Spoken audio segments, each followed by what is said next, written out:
Hello and welcome everyone. This is Najmul Islam and you are watching the Bengal Exam YouTube channel. প্রিয় TET পরীক্ষার্থীরা, আশা করি সকলে ভালো রয়েছে এবং সকলের প্রিপারেশন ভালোভাবেই হয়েছে। তো আজকে আমরা কিছু কথা বলবো যেগুলো তোমার এক্সাম প্রিপারেশনের ঠিক আগের মুহূর্তে এই কয়েকটা মিনিট তুমি যদি এই ভিডিওটা দেখো, আশা করছি তুমি এই ভিডিওটা থেকে বেশ কয়েকটা ডেটা তুমি পাবে, যে ডেটাগুলো তোমার এক্সাম হলে তোমার কাজে লাগবে। বেসিক্যালি আজকে আমরা কথা বলবো, আমাদের সঙ্গে স্যার রয়েছেন। আজকে আমরা বেসিক্যালি কথা বলবো হচ্ছে তুমি এক্সাম হলে গিয়ে মানে যদি প্রশ্ন তোমার কাছে কমন আসে সেক্ষেত্রে কি করবে, যদি প্রশ্ন আনকমন আসে সেক্ষেত্রে তুমি কি করবে, এবং তার সঙ্গে সঙ্গে কয়েকটা বিষয় যেগুলো না জানলেই নয়, বা অনেকেই জানো অনেকে জানো না, সেইভাবে যে তোমরা কি কি নিয়ে যাবে বা কি কি যেগুলো ম্যান্ডেটরি তোমাদের যে ইনস্ট্রাকশনগুলো মানা দরকার। তো প্রথমে আমি স্যারকে বলবো, যে তারপরে আমি একে একে আসছি, যে স্যার একেবারে প্রথম থেকে আপনি শুরু করুন, যে অ্যাজ আ ক্যান্ডিডেট এই মুহূর্তে সে কিভাবে চললে সে একটা বেটার রেজাল্ট সে আশা করতে পারে। প্রথমে বলবো অ্যাডমিট কার্ডের যে ইনস্ট্রাকশন আছে ওটা ফলো করতে হবে। তোমাকে 2 কপি ফটো নিয়ে যেতে হবে। এবার ফটো তুমি ফর্ম ফিল আপের সময় যে ফটো দিয়েছো সেই ফটো তোমার কাছে নাও থাকতে পারে, অন্য ফটো নিলেও হবে। যদিও ইনস্ট্রাকশনে লেখা আছে ওই ফটো তোমার নিয়ে যেতে হবে। না থাকলে অনেকেই কমেন্ট করেছে আমাকে যে ফটোটা অনেক জায়গায় দেখছিলাম পাইনি, কেউই তেমন ভাবে বলেনি যে ফটোটা কোনটা নিয়ে যাব, যেটা কি মানে আমার অ্যাডমিটে যেটা রয়েছে সেটা, নাকি অন্য কোনো ফটো নিয়ে গেলে হবে। সেটা যদি তোমার কাছে না থাকে তাহলে অন্য ফটো তুমি নিয়ে যাও, অসুবিধা হবে না। পারপাসটা বুঝতে হবে, ফটো কেন, যে এই ক্যান্ডিডেটই কি সেই ব্যক্তি কিনা, ঠিক আছে, সেটা যাতে বোঝা যায়, এতটুকু বোঝা গেলে আমার উদ্দেশ্যটা পূরণ হয়ে যাচ্ছে, এতটুকু বুঝতে হবে। ক্লিয়ার? নেক্সট আর একটা কথা যেটা বলিনি, অনেকে আধার কার্ড অরিজিনাল নিয়ে যাবে, তাদের ক্ষেত্রে কোনো অসুবিধা হবে না।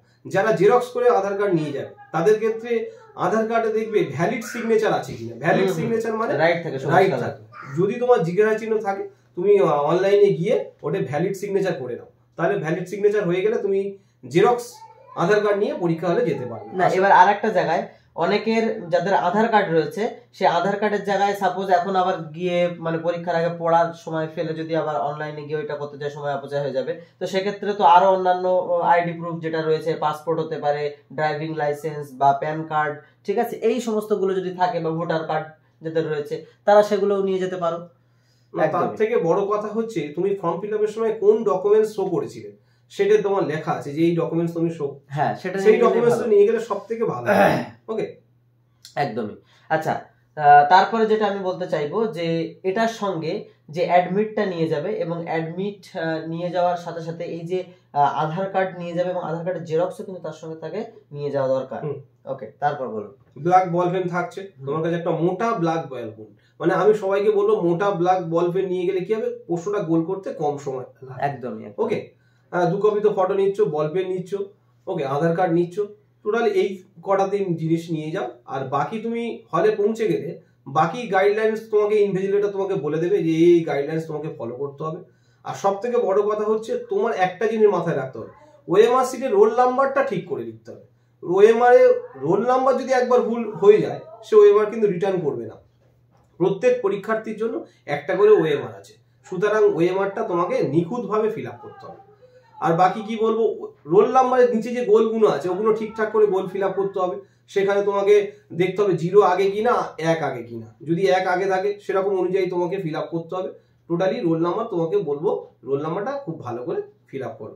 আর পরীক্ষার শেষে তোমার কার্বন কপি নিতে ভুলে যেও না, যে কার্বন কপিতে তুমি হ্যাঁ নিচে যে পিঙ্ক কালারের যে ওএমআর সিট থাকে ওর নিচে একটা গ্রিন কালারের একটা কার্বন কপি থাকবে, সেই কার্বন কপিটা তুমি নিয়ে আসবে। কেন নিয়ে আসবে আমি তোমাকে বলবো। নিয়ে আসতে বলছি, অনেকে কি হয় ওখানেই মুড়ে ফেলে দেয়, কিন্তু আমি বলবো কার্বন কপিটা নিয়ে এসো। যদি পরবর্তীকালে কোনো কোশ্চেনে তুমি ঠিক করেছো কিন্তু পর্ষদ ভুল দিয়েছে, বা তোমার ওর জন্য নাম্বার কেটে গেছে, ফার্দার রেফারেন্সের জন্য কাজে লেগে যাবে, তুমি ওটার ক্ষেত্রে তুমি কেস করতে পারো, অ্যাপিলে যেতে পারো, তখন ওই নাম্বারটা তোমার জন্য যোগ হবে। সুতরাং কার্বন কপিটা নিয়ে আসাই ভালো হবে। আচ্ছা, এখানে আরেকটা কথা বলবো, পরীক্ষার হলে গিয়ে অনেক ছাত্রছাত্রীরা মানে যেটা করে, যে সাপোজ সে লিখছে, প্রশ্ন দেখার সঙ্গে সঙ্গে দেখলো যে প্রথম সেটটা বাংলা, সাপোজ সিডিপি, তো সিডিপির প্রশ্ন থেকে সিডিপিতে তার অনেক প্রিপারেশন ভালো, সে সিডিপি দেখলো, সিডিপি দেখে দেখছে যে আমার খুব ভালো প্রিপারেশন বা সব প্রশ্ন কমন, সে ওই আনন্দে ওই সিডিপিটার উপরে এত টাইম খাইয়ে ফেলে যেখানে পরবর্তীকালে গিয়ে সে ওই জানা প্রশ্নগুলো ভুল করে ফেলে, মানে একটা উত্তেজনা বেড়ে যায়, সেখানে গিয়ে তার একটা উদ্বেগ চলে আসে, সেই জন্য কিন্তু জানা প্রশ্ন ভুল হয়ে যাওয়ার সম্ভাবনা একটা থাকে। সুতরাং এই জিনিসটা কিন্তু কারোর করা যাবে না।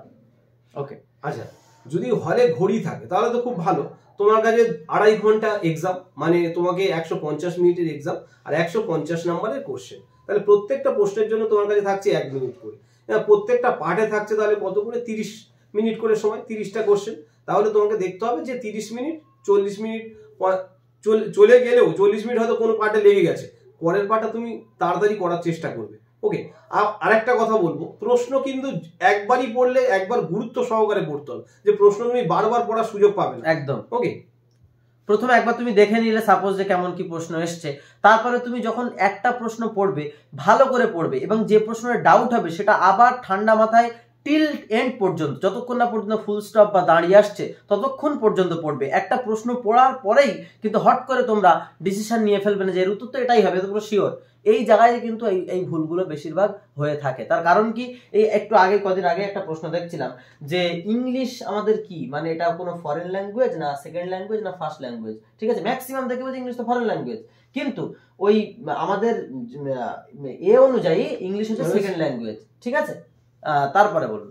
আচ্ছা, যে কথাটা বারবার উঠে আসছে যে প্রথম থেকে তুমি যখন ধরো তোমার কাছে যে বিষয়ে তুমি দক্ষ, যে বিষয়ে এক্সপার্ট, কেউ যদি অঙ্কে এক্সপার্ট, ধরো সে মনে হলো তার 15টা অঙ্ক, সে 15টা অঙ্ক পারবে, তাহলে সে অঙ্ক শুরু করেছে, শুরু করতে গিয়ে এমন একটা অঙ্ক বাড়ি থেকে প্র্যাকটিস করে গেছে, কিন্তু পরীক্ষা হলে গিয়ে সে অঙ্কটা সে পাচ্ছে না, তার মনে হলো না আমি পাচ্ছি না, এই অঙ্কটা করবোই, তাহলে সেই অঙ্কের পিছনে তার বেশি সময় নষ্ট করলে হবে না, পারছো না ছেড়ে দাও, অসুবিধা নেই, ইগো চলে আসে, হ্যাঁ যে আমি এটা পারবোই, মানে এই অঙ্ক এতবার করে করেছি এই অঙ্ক পাচ্ছি না, এ হতে পারে কোনোদিন, আমি পাচ্ছি না বলে সেই অঙ্কটার পিছনে টাইম দিতে। তোমাকে এখানে মানে স্কিলফুল হতে হবে, তোমাকে বুঝতে হবে যে আমাকে অ্যালোটেড টাইম হচ্ছে 1 মিনিট, ঠিক আছে, একটা প্রশ্নের পিছনে। তাহলে আমি যদি এর পিছনে আমার ইগোটাকে আবেগকে কন্ট্রোল না করতে পারি, তাহলে আমি এর পিছনে বেশি টাইম চলে গেলে যে প্রশ্ন জানবো সেই প্রশ্ন আমার ওখানে মিস হয়ে যাবে। সুতরাং এই জিনিসটা কিন্তু কেউ করবে না। নেক্সট, তাহলে যেটা সহজ সেই বিষয়টা তুমি আগে শুরু করছো। এবার একটা কথা বলবো, যে কোনো প্যাসেজের কোশ্চেন, তাহলে সেগুলোর ক্ষেত্রে কোশ্চেনগুলো আগে পড়ো, তারপরে প্যাসেজ পড়ো, প্যাসেজে মার্ক করো। এবার তুমি প্রথম থেকে দেখো তোমার, হ্যাঁ এবার ধরো যারা মক টেস্ট দিয়েছে গতানুগতিক 2, 3, 4, 5টা করে যারা নিয়মিত মক টেস্ট দিয়ে, তারা তো জানো যে পরীক্ষাটা তোমার কত টাইমে শেষ হচ্ছে। যারা মনে করছো যে 1-1.5 ঘন্টার মধ্যে 1.5 ঘন্টার মধ্যে সে শেষ করে দেবে, সে কি করবে, সে যেগুলো পাচ্ছে না গোল করে রাখো। আর যার মনে হবে যে আমি না, আমার 2.5 ঘন্টার বেশিও মক টেস্টে লেগে যাচ্ছে, তাহলে সে একবার ডিরেক্ট সব উত্তর করতে যাবে, যে 2-1টা পাচ্ছ না ওটা গোল করে দাও, যেটা তোমার মনে হবে সেটা গোল করে দাও, পরে তুমি তো আর সময় পাবে না ব্যাক করার, তাহলে তখন তুমি ওটা করতেই পারবে না, তো এখানে তো নেগেটিভ মার্কস থাকছে না, তাহলে তোমাকে করে বেরিয়ে যেতে। আর যার মনে হবে যে আমি 1 ঘন্টা বা 1.5 ঘন্টার মধ্যে আমি সিলেবাসটা মানে পুরো কোশ্চেন পড়ে সব অ্যান্সার করে দেবো, আমি পরে ব্যাক করতে পারবো, তারা একমাত্র গোল করে রাখবে যে পরে ওই উত্তরটা আমি করতে পারবো। তো এই জায়গাতে আমি আর একটা কথা বলবো, যেটা হচ্ছে তুমি 150টা প্রশ্ন মানে কিন্তু একটা দুটো প্রশ্ন না, অনেকটাই প্রশ্ন। সেই জায়গাতে দাঁড়িয়ে তুমি যখন প্রশ্ন করে করে যাবে, তুমি জানো যে আমি এই নম্বর প্রশ্নটা আমি ছেড়ে এসেছি, বা এই মানে প্রশ্নটা মনে থাকবে তোমার, কিন্তু ওটা যে কত নম্বর দাগে আছে সেটা কিন্তু তোমার মনে থাকবে না, ঠিক আছে। সেই জন্য তোমরা প্রশ্নের পিছনে একটা জায়গা মেনশন করবে, সেই জায়গাতে যখনই পাচ্ছ না চট করে 89 লিখে দিলে, প্রশ্নের পিছনে না বললে হবে, আমি বলবো ওই কোশ্চেনে গোল করে রাখো। বা তুমি যদি এবার ওইটা গোল দেখতেও অনেক সময় সমস্যা হয়, তুমি ওখান থেকে দেখলে তাহলে একটাও আর ভুল যাবে না, মানে সেই জায়গাটা তুমি প্রশ্নের নাম্বার টিক দিলে, যেটা হয়ে গেল রাইট দিলে। এবার লাস্টে যেগুলো একদম পারবেই না সেখানে তুমি ভাগ্যের উপরে ছাড়বে। সাপোজ দেখবে যে অপশনগুলো সব থেকে বেশি আসছে সেরকম একটা অপশনকে পিক করবে, করে সবগুলো সেই অপশন মেরে আসবে, তার মধ্যে 20টা যদি না পারো তার মধ্যে দেখবে তোমার 7-8টা ঠিক হয়ে যাবে, ঠিক আছে। তো এই মানে ট্রিক্সটা তোমরা সকলে অ্যাপ্লাই করতে পারো, যারা একেবারে পারবে না সেই স্টেজে গিয়ে। আচ্ছা, তারপরে আমি একটা কথা বলি, আমরা স্যার যে কথা বলছিলেন যে এক একটা প্রশ্নের পিছনে আমাদের টাইম হচ্ছে 30 মিনিট করে, এক একটা সাবজেক্টের পিছনে। তো সেই জায়গায় দাঁড়িয়ে আমার যদি প্রথম সাবজেক্টে সিডিপি করতে গিয়ে দেখা গেল আমার 40 মিনিট সময় লেগে গেছে, ঠিক আছে, তো সেক্ষেত্রে কি আমি প্যানিক হয়ে যাবো? না, প্যানিক হওয়ার কথা নেই, মানে পরে এতে তুমি যদি তাড়াতাড়ি করতে পারো অসুবিধা কি আছে, পরেরটা 20 মিনিটে করে দিও, 25 মিনিটে করে দিল, তারপরেরটা 25 মিনিটে করে দিও, ওখান থেকে 5 যেমন তোমার 10 মিনিট বেরিয়ে আসছে, তাহলে তোমার রিকভার হয়ে যাবে। তো সেই জায়গায় দাঁড়িয়ে কোনো অবস্থাতেই পরীক্ষাতে আবেগকে কন্ট্রোল করে রাখতে হবে। আমাদের যে আবেগগুলো, ভয়, রাগ, হিংসা, তারপরে আনন্দ, এই আবেগগুলোকে অতিমাত্রায় যেতে দেওয়া যাবে না। যদি খুব আনন্দ হয় আনন্দকে চেপে রাখতে হবে, ঠিক আছে। সেইভাবে আবেগগুলোকে কন্ট্রোল করে তুমি তোমার পরীক্ষাটা দিতে হবে, ঠিক আছে। আশা করি বুঝতে পেরেছো। আচ্ছা, তারপরে আর একটা বিষয় বলবো, এই লাস্ট ডেতে আমরা কিভাবে স্টুডেন্টরা পড়বে। এখন অনেকের মানে একটা টেনশন তো আছে, তার উপরে তাদের মনে হচ্ছে যে যা পড়ছি ভুলে যাচ্ছি, বা তাহলে আমি এতদিন ধরে কি পড়লাম, এই পড়াটা পড়েছি আবার কেন মনে করতে পারছি না, এই ধরনের সমস্যাগুলো হবে বা অনেকের সাথে ফিল করতে পারছো আমার কথার সঙ্গে। তো তাদেরকে আমি বলবো ব্রেনের যে বিষয়টা জানো, তুমি যে মুহূর্তে পড়ছো সেই মুহূর্তে তুমি কিন্তু রিকল করতে পারবে না। আর পড়াশোনার বিষয়টা এমনই যে যত জ্ঞানী বা যে যত জানে তার মনে হয় আমি ততই জানি না, আর যে জানেই না তার মনে হয় অনেক কিছু জানি। ঠিক আছে, সুতরাং তুমি যতই পড়বে তুমি ব্যাপারটা মনে হবে তোমার ততই পড়া হয়নি। ঠিক আছে, সুতরাং এই জিনিসটা হচ্ছে মানে তুমি রাইট পাথে আছো, চিন্তার কোনো কারণ নেই। তুমি দেখবে যে এই পরীক্ষার হলে তোমার ওই জিনিসটা আসবে, তোমার ঠিক ওই জায়গাতে কল করে নিয়ে চলে আসবে। সুতরাং এই জায়গাতে তোমরা একেবারেই নিশ্চিন্ত থাকতে পারো। ক্লিয়ার? অনেক স্টুডেন্ট আমার থেকে ফোন করে বা বিভিন্নভাবে বলছে, কালকে কল করেছিল নাসিমা বলে একজন, তো বলছিল বিভিন্ন কথাবার্তা। তো ঠিক আছে নাসিমা, ভালোভাবে পড়াশোনা করো এবং সেইভাবেই, শুধু নাসিমা না, এরকম অনেক নাসিমা আছে, তারা প্রত্যেকে যে যাই যেখান থেকে পড়ো না কেন নিজের প্রিপারেশনটা এবং নিজের উপরে সেলফ কনফিডেন্স, এটা কিন্তু অতি জরুরি। এই জিনিসটা কিন্তু প্রত্যেকে মাথায় রাখবে। ওকে, আচ্ছা স্যার, যেটা বলছিলেন মানে আমরা কিভাবে লাস্ট টাইমে প্রিপারেশন নেওয়ার সময় অঙ্কের ক্ষেত্রটা একটু বলুন। আচ্ছা, তোমার অঙ্কের ক্ষেত্রে বিষয়টা দেখো, তুমি তো সারা বছর ধরে অঙ্ক করেছো, হ্যাঁ, এবার লাস্ট টাইমে তোমার কাছে আর কিছু ঘন্টা পরে তোমার পরীক্ষা হয়তো, এবার তোমাকে দেখতে হবে ওই টপিকটা, যেমন জিওমেট্রিকে তোমাকে জোর দিতে হয়েছে সবসময়। জিওমেট্রি আমি বলেছিলাম যে জিওমেট্রি জায়গাটা খুব ভালো জায়গা, জিওমেট্রি থেকে স্কোরিং একটা জায়গা, সেখান থেকে তোমার ফর্মুলাগুলো একবার করে পেজ উল্টে দেখে নিতে হবে যে আয়তক্ষেত্রের ফর্মুলা কি, বর্গক্ষেত্রের ফর্মুলা কি, ট্রাপিজিয়াম কি, ট্রাপিজিয়াম থেকে কি আসে, ট্রাপিজিয়াম থেকে ক্ষেত্রফল আসে, সামন্তরিক থেকে কি আসে, সামন্তরিক ক্ষেত্রফল আসে, ওকে, রম্বস থেকে কি আসে, রম্বস থেকে তোমার কি কি জিনিস জানতে হবে, কর্ণ জানতে হবে, রম্বসের বাহুর দৈর্ঘ্য জানতে হবে, রম্বসের পরিসীমার ক্ষেত্রফল, এর বাইরে রম্বস থেকে কোশ্চেন আসে না। এইভাবে তোমার সমকোণী চৌপল থেকে কি আসে, ঘনক থেকে কি আসে, গোলক থেকে কি আসে, ওকে, কোণ থেকে কি আসে, ওই যে ফর্মুলাগুলো জেনে রাখো। তুমি দেখবে পরীক্ষা হলে জাস্ট ডিজিট গুলো দিয়েছে, দিয়ে বললো ক্ষেত্রফল কত, দৈর্ঘ্য প্রস্থ বলে দিয়েছে, ক্ষেত্রফল কত, তখন তোমার এই ফর্মুলাটা না জানলে তুমি কিন্তু পারবে না, সহজ জিনিস তুমি মিস করে আসবে। সুতরাং সমস্ত চ্যাপ্টারের ফর্মুলাগুলো তোমার জেনে রাখতে হবে, জাস্ট ফর্মুলাগুলো একবার করে অন্তত দেখে রাখো জিওমেট্রির ক্ষেত্রে। স্যার তাহলে অঙ্কের ব্যাপারটা বললো, এবার আমি অন্যান্য সাবজেক্টগুলোর কথা একটু বলি। বেসিক্যালি প্রথমে আমি শুরু করছি হচ্ছে ইভিএস দিয়ে। ইভিএস এ তুমি কোনগুলো একেবারে দেখো, 80-20 একটা রুলস আছে, মানে পরীক্ষার 80% কোশ্চেন আছে 20% ইম্পর্টেন্ট টপিক থেকে। সেই টপিকগুলো কি, তোমাকে এই টপিকগুলোকে, কোর টপিক যেগুলো, সেটাকে বারবার করে এই লাস্ট টাইমে একবার দেখে যাবে। ওকে, আর রিকলের কথা আমি পরে আসছি। এখন বেশি বেশি করে প্রত্যেক দিন যেটা পড়ছো, মানে আর তো একদিন লাস্ট ডে, তো সেই জায়গায় পড়বে, তার সঙ্গে সঙ্গে চোখটা বন্ধ করে সেটা রিকল করতে পারছো কিনা দেখবে। রিকল করতে না পারলে সেটা আবার পড়বে, পড়ার পরে আবার রিকলটা করতে হবে। রাত্রে যখন শুয়ে পড়বে সারাদিন একদম এক একটা সাবজেক্ট ধরবে, এক ধাপ থেকে রিকল করতে করতে সব চলে আসবে। তাহলে দেখবে পরীক্ষার হলে তোমার মাথা অটোমেটিক্যালি ওটার সঙ্গে অভ্যস্ত হয়ে যাবে, নাম্বার 1। নাম্বার 2 হচ্ছে ইভিএস থেকে যেটা পড়বে সেটা হচ্ছে বেসিক্যালি পরিবেশ আন্দোলন, যেগুলো এর আগের বার চিপকো আন্দোলন দিয়েছিল, এবার তোমরা এপিকো আন্দোলন, নর্মদা আন্দোলন, তারপরে বিভিন্ন ডিভিসি যেটা, এই ধরনের বিষ্ণই আন্দোলন, এই আন্দোলনগুলো কোথায় কোনটা কি হয়েছিল, কার যে মানে অন্যতম নেতৃবৃন্দ কারা ছিল, এইগুলো কিন্তু বেশি বেশি করে জানবে। আচ্ছা, পশ্চিমবঙ্গ রিলেটেড যে জায়গাটা, যেটা আমি বলবো প্রত্যেককে, এর আগের বার যেমন দিয়েছিল পশ্চিমবঙ্গের টপিক ছিল, সেই জায়গাতে দিয়েছিল পশ্চিমবঙ্গের রাজ্য প্রাণী কি, মানে অনেকটা ডিফেন্স লাইনের মতো কোশ্চেন হয়েছিল। তো রাজ্য প্রাণী সেখানে মেছো বিড়াল। তো এই সংক্রান্ত ডেটাগুলো তোমার জানা দরকার। আমি আরেকবার কুইক রিভিশন করে দিচ্ছি, যেটা হচ্ছে পশ্চিমবঙ্গে তুমি যদি বলো ফুল কি, যেটা হচ্ছে শিউলি, ঠিক আছে। আচ্ছা, পশ্চিমবঙ্গের পাখি কি, হোয়াইট থ্রোটেড কিংফিশার, মানে অনেক অপশন আসতে পারে, মাছরাঙা, সাদা গলাযুক্ত মাছরাঙা, তো সাদা গলাযুক্ত মাছরাঙা হবে। আচ্ছা, এই জায়গায় একটা কথা মনে পড়লো, যদি কোনো প্রশ্নের অপশন তুমি 4টে অপশন আছে, নিচে আছে উপরের সবকটি, উপরের সবকটি যদি থাকে, যদি তুমি প্রশ্নের উত্তরটা না পারো, 95% চান্স থাকে ওই প্রশ্নের উত্তরটা হবে উপরের সবকটি। আর যদি কোনো প্রশ্নের উত্তর থাকে উপরের কোনোটিই নয়, সেক্ষেত্রে কিন্তু ওইটা হবে না, তার উত্তর কিন্তু ওই 3টের মধ্যে থাকার সম্ভাবনা বেশি। ঠিক আছে, আশা করি এই জিনিসটা মাথায় রাখবে। আর তার সঙ্গে যেটা বলছিলাম, পশ্চিমবঙ্গের ক্ষেত্রে তোমরা এই রাজ্য গাছ কি যদি বলা হয়, সেটা হবে ছাতিম। ঠিক আছে, এই যে ডেটাগুলো, এই ডেটাগুলো একটু জেনে রাখবে, এখান থেকে কিন্তু প্রশ্ন আসার একটা সম্ভাবনা রয়েছে। ইম্পর্টেন্ট ডেসগুলো কোনগুলো পরিবেশের উপর থেকে, সেটা জানবে। ইকোলজি, ইকোসিস্টেম, মানে পুকুরের বাস্তুতন্ত্রকে কি বলা হয়, ঠিক আছে, অগভীর জলের বাস্তুতন্ত্রকে কি বলা হয়, এই ধরনের যে প্রশ্নগুলো, এইগুলো একটু ভালো করে দেখবে। সিডিপিতে যখন যাবে, সিডিপির বিষয়টা চাইল্ড ডেভেলপমেন্ট এন্ড পেডাগজি হিসাবে 30টা প্রশ্ন, কিন্তু ভালো করে দেখলে পেডাগজি যদি 15টা করে দেয়, তাহলে সেখান থেকে আমাদের প্রশ্ন হচ্ছে 90টা।